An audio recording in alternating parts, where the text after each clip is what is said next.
Buenas tardes, Dios les bendiga, bienvenidos a Momentos de Victoria con su servidora, la pastora Olga María González. Qué bueno es que estamos juntos. Damos gracias a Dios por toda esta semana que hemos estado estudiando juntos esta palabra de Dios y damos gracias a Dios. Vamos a agradecerle al Señor. Padre, gracias porque nos permites llegar al viernes y estar, Señor, estudiando tu palabra en el Evangelio de San Juan, Padre. Ayúdanos a aplicarlo a nuestra vida. En el nombre de Jesús. Amén. Amén. Estamos en Juan capítulo 1, versículo 7.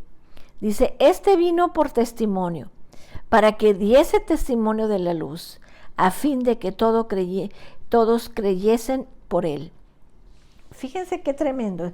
Ayer empezamos a hablar de Juan el Bautista, que hubo un hombre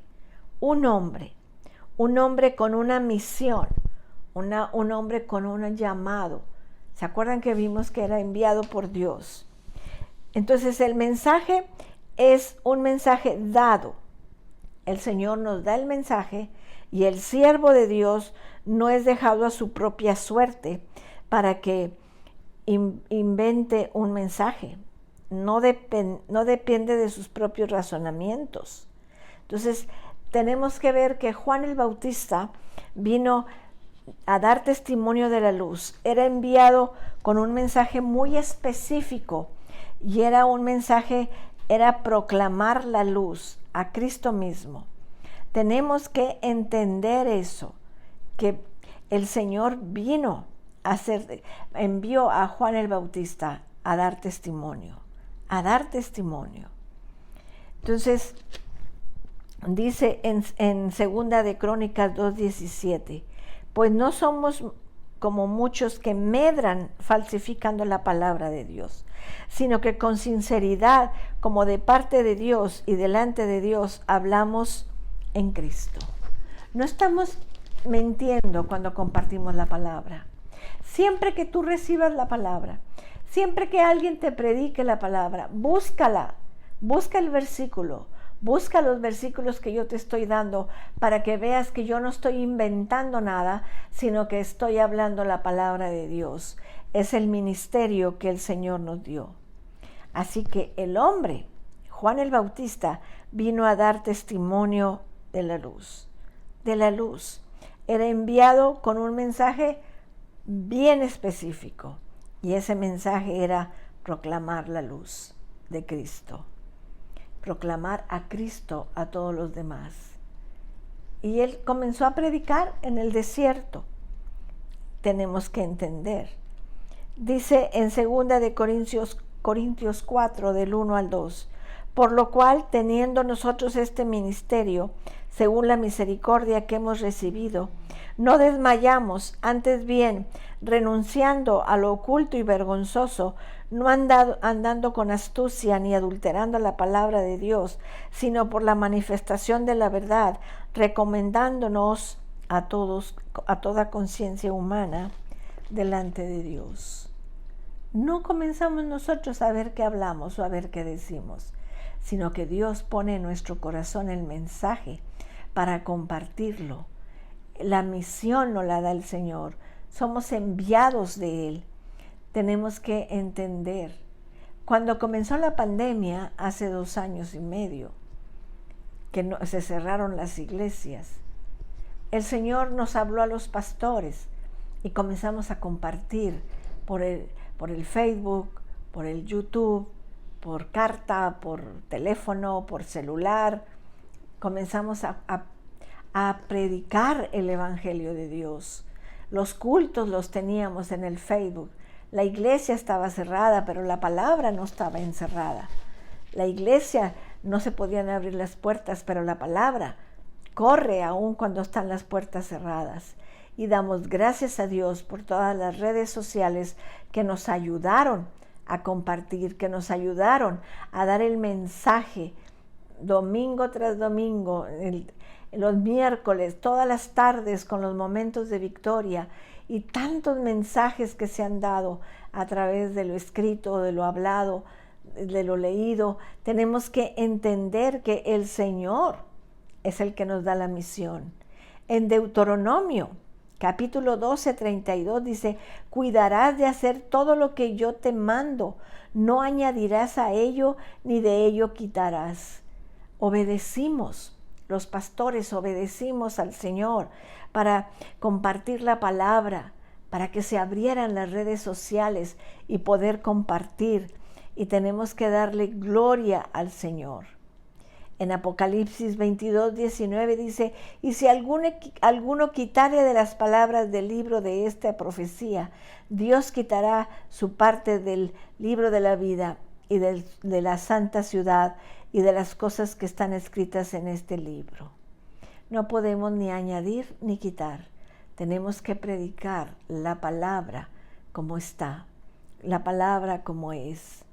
La segunda cosa es que el propósito del testimonio del hombre está claramente expresado, que todos los hombres a través de Cristo puedan creer. Era su propósito, era el propósito de Dios. Que el hombre, cuando tú le compartes algo, el Señor comienza a trabajar para que esa persona crea en lo que tú estás compartiendo. Tenemos que darnos cuenta que trabajamos tomados de la mano de Dios. Y saben, Juan el Bautista nunca supo que estaba iniciando un movimiento en pos de Dios. No sabía. Su propósito no fue organizar y administrar. Su propósito no fue ministrar. Tenemos que advertir que Juan nunca sanó, ni realizó ningún milagro, ni construyó un programa alrededor de la sinagoga o del templo. Él solamente hizo lo que el Señor le dijo que hiciera. Lo que el Señor le dijo que hiciera, dar testimonio de la luz. Su propósito ni siquiera era predicar. Su propósito era conducir a la gente a que creyera en la luz que es Cristo. Su propósito era dar testimonio y proclamar la luz para que todos los hombres pudieran creer. El hombre era enviado a centrarse en las personas y en llevarlos a creer en Jesús. El siervo de Dios tiene un propósito principal: conducir a los hombres a creer en Jesucristo, la luz del mundo. El propósito del siervo no es organizar, administrar, vigilar, enseñar ni predicar. El propósito es, como se ha dicho, llevar a los hombres a creer en Jesucristo. Todo lo demás es método, no propósito. Todo lo demás lo hacemos porque ya tenemos la iglesia, porque ya estamos trabajando en unidad, pero el propósito es que el Señor sea conocido y crea la gente en Él. Los hombres con demasiada frecuencia han confundido el método con propósito. El resultado ha sido que millones de personas no han sido alcanzadas y otras miles se han visto engañadas por confundir el método de la iglesia con el propósito de Dios. Dice, porque de tal manera amó Dios al mundo que ha dado a su Hijo unigénito, para que todo aquel que en Él cree no se pierda, mas tenga vida eterna. Ese es el propósito de que tú y yo compartamos la palabra, de que la gente crea, que venga al conocimiento del Señor, que abra su corazón y lo reciba como su Salvador. Que compartamos, un Dios te bendiga, un Cristo te ama, el Señor está contigo, el Señor es tu sanador. ¿Cuántas palabras podemos dar para iniciar a que la persona venga a creer en el Señor Jesús? Un Dios te bendiga, hace la diferencia. Un Cristo te ama, hace la diferencia. Hay tanta gente que está esperando que tú le digas que Cristo le ama. Hay tanta gente en el mundo, tantos enfermos tanto en el cuerpo como en el alma, que necesitan que tú y yo vayamos a decirle que crean en la luz de Cristo, que se acerquen al Señor, que crean que lo reciban, que lean la Biblia, que conozcan, que caminen con el Señor cada día. Ese es el propósito, mis amados. Y tenemos que cumplir el propósito que el Señor nos ha dejado. No los métodos. Los métodos los hacemos los hombres, pero el propósito viene del corazón de Dios. Vamos a orar. Padre, gracias porque nos has enseñado en esta tarde cuál es el propósito por el cual tú nos llamaste, Señor, por el cual tú nos invitaste a venir a servirte, para que seamos testimonio y para que podamos compartir la luz de Cristo y la gente se convierta a Él, no a nosotros, no a la iglesia, sino a Cristo, Señor, a Cristo. Gracias, Señor. En el nombre de Jesús, enséñanos, Señor, a trabajar en tu propósito.